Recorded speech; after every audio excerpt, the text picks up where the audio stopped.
शूद्र का कार्य क्या है? अपने जाति के अंतर्गत समाज की सेवा करना, शिल्पकार, शस्त्रकार, रत्न का कार्य, निर्माण कार्य, लकड़ी का काम, लोहा, खनिज, चमड़ा, यंत्र, वस्त्र इत्यादि सब का कार्य जो है शूद्र वर्ण का है। अब बोलेंगे ये तो गड़बड़ बात है, तो भाषा बदल देते हैं। आज की भाषा में कहे तो फैशन डिजाइनिंग का काम शूद्र वर्ण का है। बढ़िया लगा सुन के।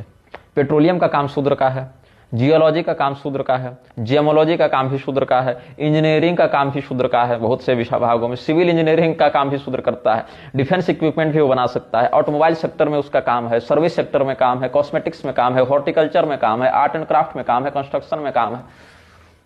अब बढ़िया लग रहा है सुन के, हाँ बहुत बढ़िया करियर है शूद्र के लिए। अब भाषा ठीक है ना। ब्राह्मण तो दूध, नमक और तेल का व्यापार भी कर ले या शस्त्रजीवी हो जाए तो नरक जाना पड़ता है। कृष्ण भगवान ने अर्जुन को गीता के 18वें अध्याय के श्लोक 45-46 में कहा है, स्वे स्वे कर्मण्यभिरतः संसिद्धिं लभते नरः स्वकर्म निरतः सिद्धिं यथा विन्दति तच्छृणु यतः प्रवृत्तिर्भूतानां येन सर्वमिदं ततं स्वकर्मणात्मभ्यर्च्य सिद्धिं विन्दति मानवः। अपने अपने स्वाभाविक कर्म में अभिरत मनुष्य संसिद्धि को प्राप्त कर लेता है। स्वकर्म में रत मनुष्य किस प्रकार से सिद्धि प्राप्त करता है वो सुनो।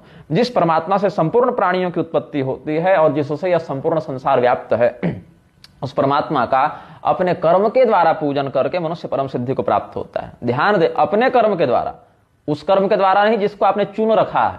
जो आपका कर्म पहले से निश्चित है, उस कर्म के द्वारा जिसके लिए उसे निश्चित वर्ण, जाति, गोत्र, कुल, क्षमता के साथ युक्त करके भेजा गया है। तो सामान्य तपस्या तो शूद्र कर सकता है, लेकिन जैसी तपस्या शंभूक कर रहा था उल्टा टंग के धुआं पी के, वैसी तपस्या नहीं। सामान्य तपस्या, व्यवहारगत तपस्या क्या है? श्रीमद् भगवद गीता के 17वें अध्याय के श्लोक 14 से 16 तक देखें।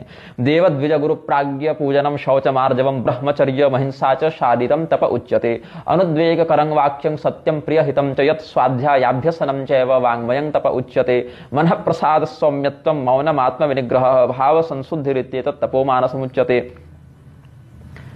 देवता, ब्राह्मण, गुरुजन और जीवन मुक्त महापुरुष आदि का सत्कार करना, शुद्धि रखना, सत्य, सरलता इत्यादि का पालन करना, सत्य नहीं, सरलता का पालन करना, ब्रह्मचर्य का पालन करना, हिंसा न करना, ये सब शरीर संबंधी तपस्या कही गई है। उद्वेग नहीं करने वाला, सत्य, प्रिय, हितकारक भाषण बोलना, स्वाध्याय करना, अभ्यास करना, यह वाणी संबंधी तप कहा गया है। मन की प्रसन्नता, सौम्य भाव, मननशीलता, मन पर नियंत्रण, भावों की शुद्धि, ये सब मन संबंधी तपस्या कहे गए हैं।